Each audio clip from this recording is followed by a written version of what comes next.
Hello मेरे प्यारे बच्चों, आपका साइन गुरुकुल में स्वागत है। आइए आज हम लोग जानते हैं डायरेक्ट से इनडायरेक्ट बनाने के कुछ सामान्य नियम, जो कि हमारे इनडायरेक्ट बनाने के 5 प्रकार के सेंटेंस होते हैं और उसमें यह जो रूल्स होते हैं सब में फॉलो होते हैं। तो आइए हम लोग पहले अपने रूल्स को समझते हैं। इसमें हमारा पहला रूल्स है, इनडायरेक्ट नरेशन में इन्वर्टेड कामा को हटा देते हैं, यानी इनडायरेक्ट नरेशन में इन्वर्टेड कामा का प्रयोग नहीं करते हैं। और दूसरा रूल्स हमारा है, रिपोर्टिंग वर्ब के बाद कामा का प्रयोग नहीं करते, यानी जो रिपोर्टिंग वर्ब के बाद कामा लगाए रहते हैं हम लोग डायरेक्ट में, उसको इनडायरेक्ट में हटा देते हैं। तीसरा रूल्स हमारा है, रिपोर्टिंग वर्ब का जो टेंस होता है वह कभी नहीं बदलता है, यानी हम लोग रिपोर्टेड स्पीच के टेंस को बदल सकते हैं लेकिन रिपोर्टिंग वर्ब के टेंस को नहीं बदल सकते हैं।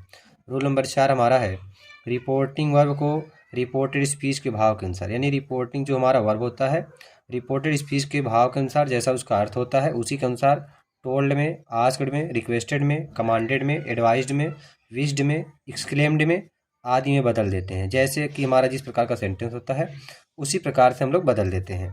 रूल नंबर हमारा 5 है, रिपोर्टिंग वर्ब के पश्चात आवश्यकता के अनुसार उचित कंजक्शन, यानी रिपोर्टिंग वर्ब के बाद हम लोग एक कंजक्शन का प्रयोग करते हैं, जैसे कि दैट का प्रयोग कर सकते हैं, इफ का प्रयोग कर सकते हैं, वीदर का प्रयोग कर सकते हैं अथवा इन्फिनिटिव टू का प्रयोग कर सकते हैं। रूल नंबर 6 हमारा है, आई तथा प्रॉपर नाउन, यानी कर्ता हमारा आई हो या प्रॉपर नाउन का कोई भी शब्द दिया हो को छोड़ करके रिपोर्टेड स्पीच का जो पहला अक्षर होता है उसको हम लोग स्मॉल लेटर में लिखते हैं। रूल नंबर हमारा जो 7 है, काल यानी टेंस या सर्वनाम यानी प्रोनाउंस का जो, यानी काल यानी टेंस, सर्वनाम यानी प्रोनाउंस तथा समय अथवा स्थिति की निकटता सूचक शब्दों का परिवर्तन कर दिया जाता है। और रूल नंबर 8 हमारा है, अर्थ की दृष्टि से सेंटेंस जो होते हैं 5 प्रकार के होते हैं। पहला हमारा जो है असर्टिव सेंटेंस है जिसे हम लोग कथनात्मक वाक्य कहते हैं। दूसरा हमारा इंट्रोगेटिव सेंटेंस है जिसे प्रश्नवाचक वाक्य कहते हैं। तीसरा हमारा इम्परेटिव सेंटेंस है जिसे हम लोग आज्ञा प्रार्थनावाची वाक्य कहते हैं। चौथा हमारा ऑप्टेटिव सेंटेंस है जिसे इच्छा सूचक वाक्य कहते हैं। पांचवा हमारा है एक्सक्लेमेटरी सेंटेंस जिसे हम लोग आश्चर्य सूचक वाक्य कहते हैं। आइए आज हम लोग पढ़ेंगे असर्टिव सेंटेंस का हम लोग डायरेक्ट से इनडायरेक्ट में कैसे बदलते हैं। तो आइए हम लोग पहले जान लेते हैं कि असर्टिव सेंटेंस किसे कहते हैं। A sentence that makes a statement, यानी एक ऐसा वाक्य जो कथन करता हो, is called an assertive sentence, कथनात्मक वाक्य कहलाता है। आइए एग्जाम्पल की मदद से समझते हैं। जैसे कि मैंने यहाँ पे एग्जाम्पल लिखा हुआ है, Ram says to me something, Ram मुझसे कुछ कहता है। तो यहाँ पर देखिए वाक्य जो है सब्जेक्ट से प्रारंभ हुआ है, फुल स्टॉप पे समाप्त हुआ है। तो हम असर्टिव सेंटेंस को कह सकते हैं कि ऐसा वाक्य जो कर्ता से प्रारंभ हो, फुल स्टॉप पे समाप्त हो, उसे हम लोग क्या कहते हैं, असर्टिव सेंटेंस कहते हैं। दूसरा हमारा एग्जाम्पल है, Sita is buying her old car. और तीसरा हमारा एग्जाम्पल है, Deepa is plucking a flower. आइए अब हम लोग समझते हैं कि डायरेक्ट से इनडायरेक्ट में बदलते वक्त रिपोर्टिंग वर्ब को किस प्रकार से बदला जा सकता है। तो जैसे अगर हमारा डायरेक्ट नरेशन में सेज टू दिया हो तो हम लोग टेल बदल देते हैं, और सेज टू हो तो टेल से बदल देते हैं, और सेड टू हो तो टोल्ड में बदल देते हैं। आइए हम लोग अपने रूल नंबर 1 को समझते हैं। जैसा कि यहाँ पे दिया हुआ है, यदि रिपोर्टिंग वर्ब हमारा प्रेजेंट टेंस अथवा फ्यूचर टेंस में दिया हो तो, यानी कि रिपोर्टिंग हमारा चाहे प्रेजेंट टेंस में हो चाहे फ्यूचर टेंस में हो, तो रिपोर्टेड स्पीच के वर्ब के टेंस में किसी प्रकार का परिवर्तन नहीं करते हैं तथा इन्वर्टेड कामा के स्थान पर कंजक्शन दैट का प्रयोग करते हैं।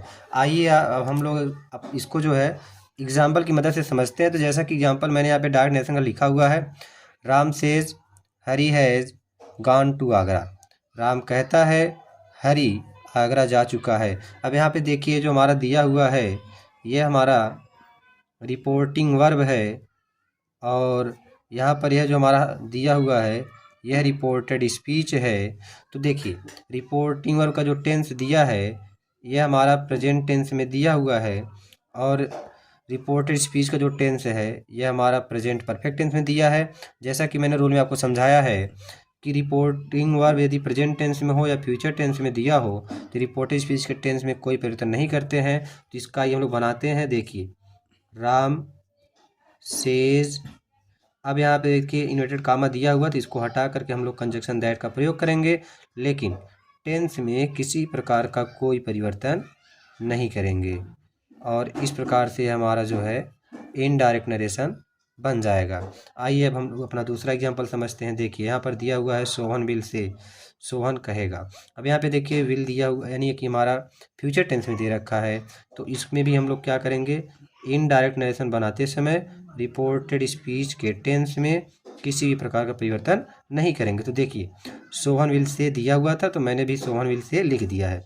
अब क्या करेंगे, इन्वर्टेड कामा हटा करके यहाँ पे कंजक्शन दैट का प्रयोग करेंगे।